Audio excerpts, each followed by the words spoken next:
What's going on, everybody? I just wanted to, before I got into my games here, I got a bunch of games from the second tournament in Retrunner, not only from myself, but from some other folks as well. So I'm excited to get those out to you. Before I did that, I wanted to go ahead and let y'all see my decks here that I'm going to be playing with. I went with Chaos Theory for my runner, which has obviously put me at a complete disadvantage right off the rip to have any kind of real success at the top tables. To be able to compete for first place in this tournament, it'll do just fine at before you get into those best decks and before you get into those best players. But once you get to those that level, it's pretty much well known that you've got to run Crim, right? You got to run Crim. The problem with Criminal at Core Plus 3 is it just wasn't enough difference to me to really excite me at all, and I really was just like, I want to play something new. And I'm telling you this, I had an absolute blast with Chaos Theory and Personal Workshop. It is so much fun. It's one of the funnest decks I've ever played, honestly, out of all the stuff I've had. It's just really cool to try and get all that built and all and rush that out. Again, it's not the most dynamic, but out there now that we've had all the cards come out, but I haven't got around to playing with all those cards that FFG and Nisi has produced as well to identify those really cool combos. So, and I've been a predominantly mostly just criminal throughout my time here, so getting to do something a little bit different is just really fun. The problem with Chaos Theory at this point is obviously they don't have the kind of rush, the kind of pressure that Criminal does early game, that keeps the corp spending money resin ice, that keeps the corp on their toes, that has the money to just trash at will and just be able to make runs without worrying about you losing your rig and being in really big trouble. So you're pretty much relying on the corp to get not as good a card draw as what they want, especially with HB, because if HB got everything they needed, they'd fast advance out at least 4 agenda points before you even got close to getting set up with ease, which puts you at a major disadvantage. But for the tournament, as you'll see, I didn't do too bad with this deck, honestly. It came out really well, and in fact, even at the top table, I ended up winning one of my games with Chaos Theory. So it's what it is. It's a good solid deck. I personally think it's probably about the best you can do with Chaos Theory at this point in the card pool. So this right here, though, is not my deck. This came from, again, the history of competitive archetypes. I'll have the link in there below. I also did a video on this, the historical PowerPoint, and it just kind of talks about some stuff that's going on. I pulled this stem shop one here from the get-go. However, not all the cards are out because this the historical PowerPoint's focused on the entirety of the Genesis cycle. So right off the rip, let me see what is here that not a lot was ended up being in here. Honestly, I don't think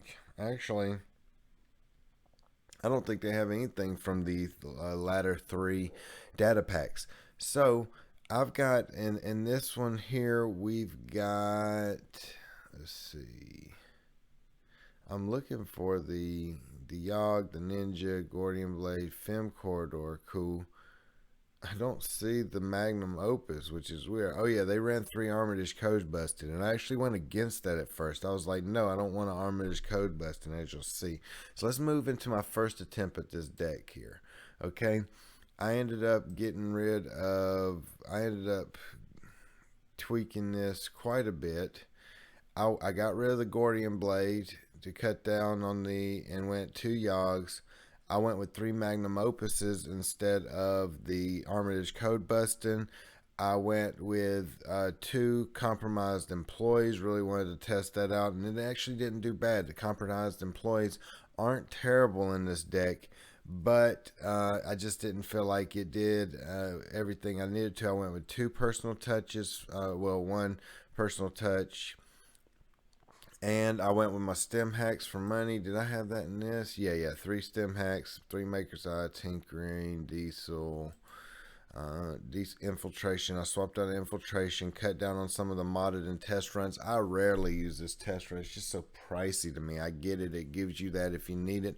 But in a 40 card deck with 3 diesels, I found myself able to pretty much find those breakers as I needed them. So I may have used that test run maybe once, but I definitely am not trying to spend 3 for something to have to spend the money for it again. So that just isn't what I really like doing.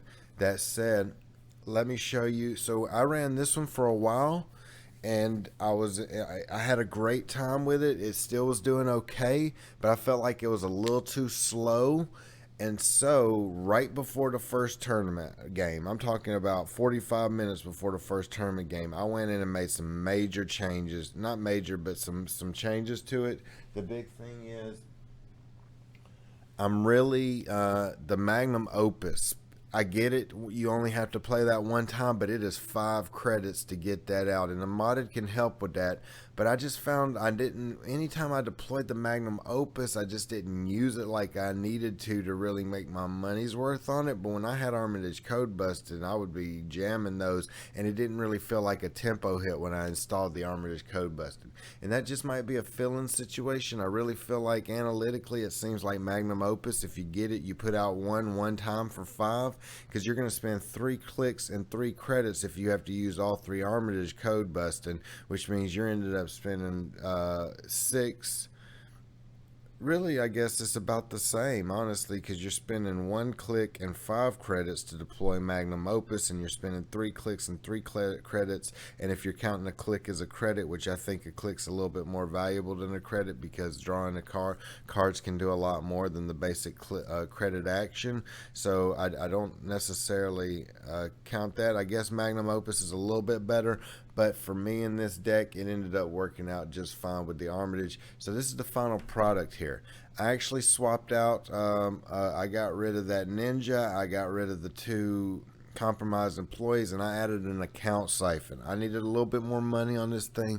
That was my biggest challenge, is keeping the money going, especially if we got into that late game here. And account siphon ended up being a real gem for me a few times, and a real surprise for the corporation. They didn't see it coming. It hit. They were like, man, that was made. Especially the first one of them I hit like first turn. They left HQ open, and I was able to go ahead and get that off, and it was a major setback for the corp. So that was really a nice little include. It doesn't hit, you don't find it every time. Usually you find it, but it's just sometimes it might be a little too late. They might already have HQ pretty well deployed, but it's a nice it's a nice include into the deck. Let's see here. I ended up getting a couple infiltration, especially for Jinzeki. That's really nice, but the infiltrations, they're just good as a whole to be able to protect you from traps every once in a while. So a couple infiltrations. I know it's a little bit of a crutch for me, but I like to have that this early in the game, because folks are the corp is still trying to find anything they can to get that slight kind of advantage with a few tricks in their deck. Let's see here. Like I said, 1 test run, 2 modded, because I'm really trying to get everything off of my personal workshop. And really, a lot of times these modded ended up being wasted cards, and even worse, I didn't love this, but I would a lot of times end up spending them on personal touch. But every once in a while, I ended up getting it for my Dinosaurus, which was a huge, awesome, that's the best case scenario in this deck. You get that modded for this Dinosaurus, or you get a modded for, say, a Yogg, something like that, and you bust that on out. But most of the time, I'm pretty sure I got it from my Dinosaurs. Let's see here.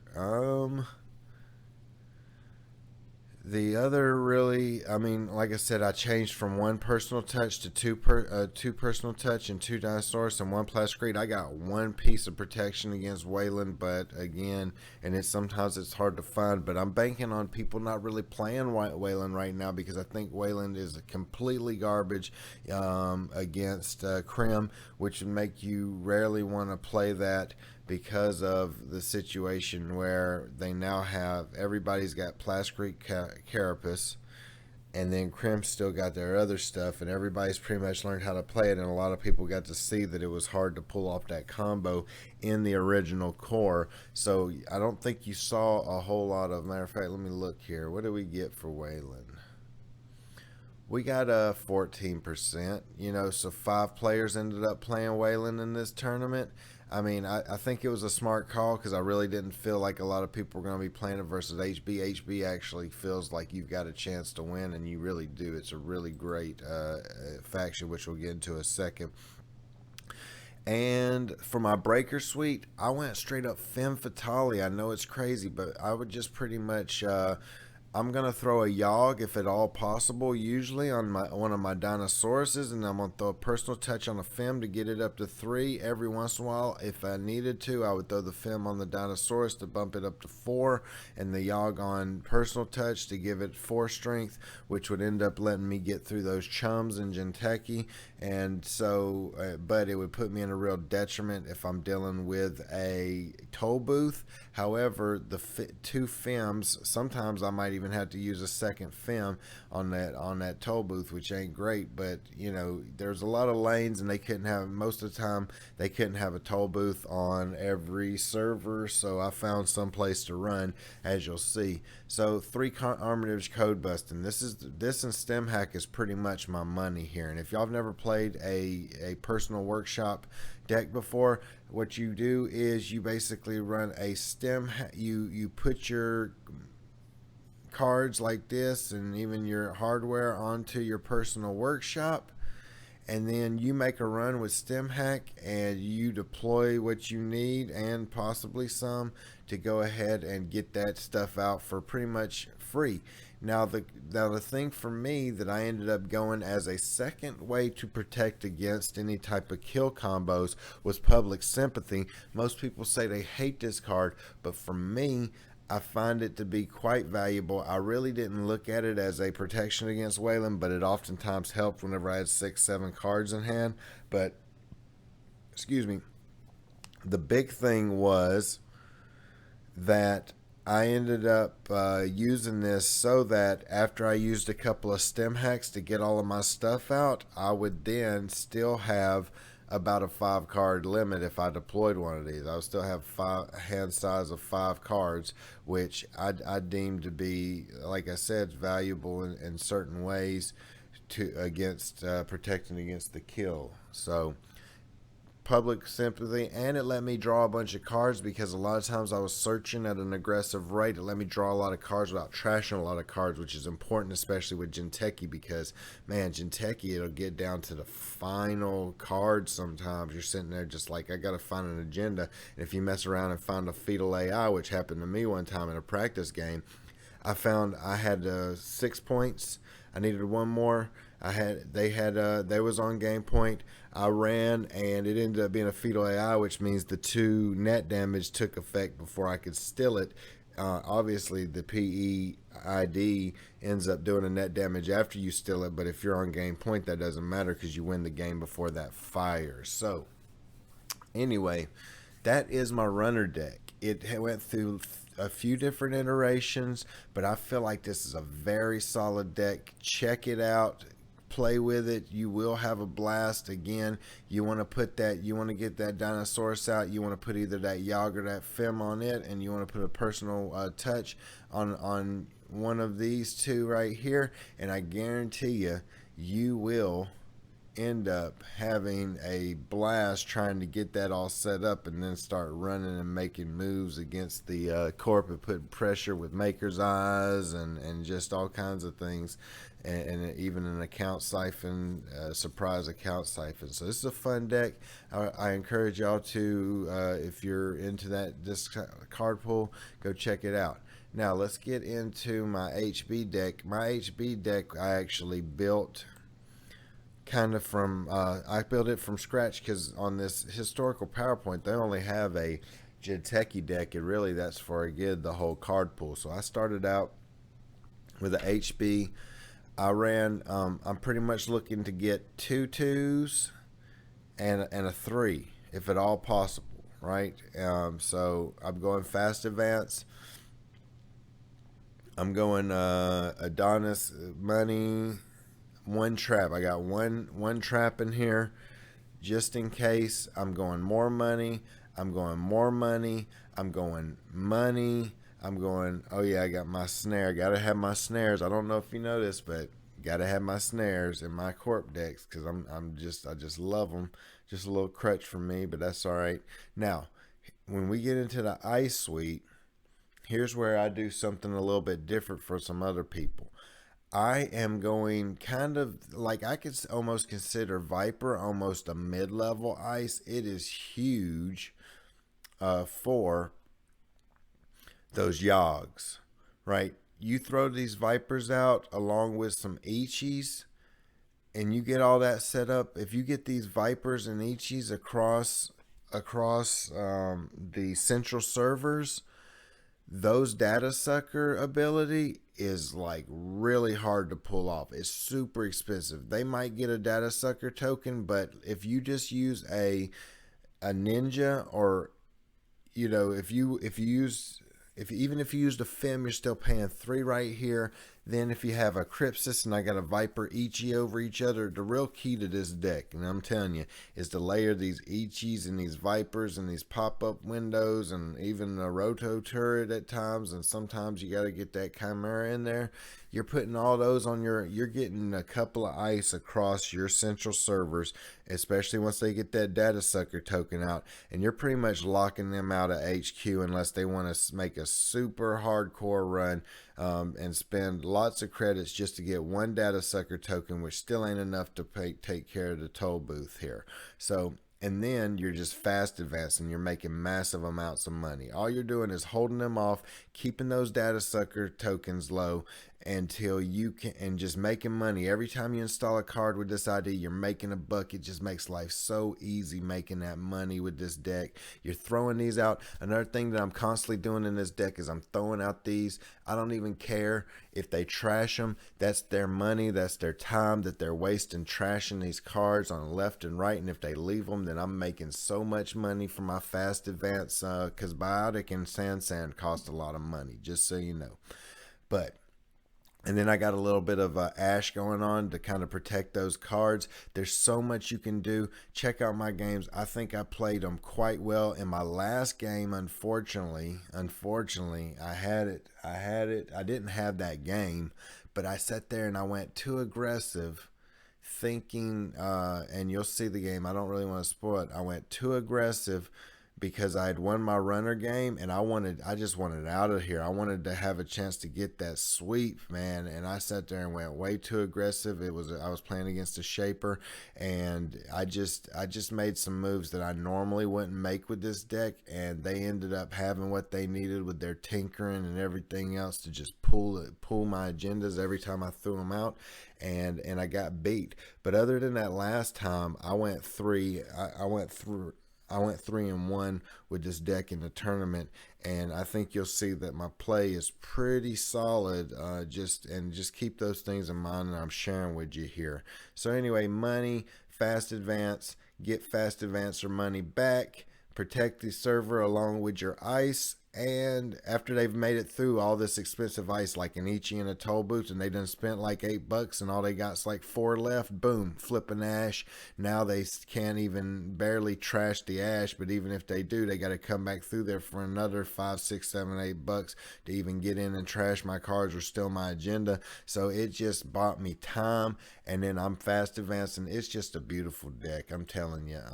I really enjoy this deck. I've seen some other ones where people are going a little bit heavier ice, and that one was also very tough to play against. Don't get me wrong, I think that deck is just as viable, but I think this is a nice, good money, mid-level ice type deck. And one of the surprise includes for me, for that I don't think a lot of other people really like, is the Chimera, because that Chimera can get you in trouble.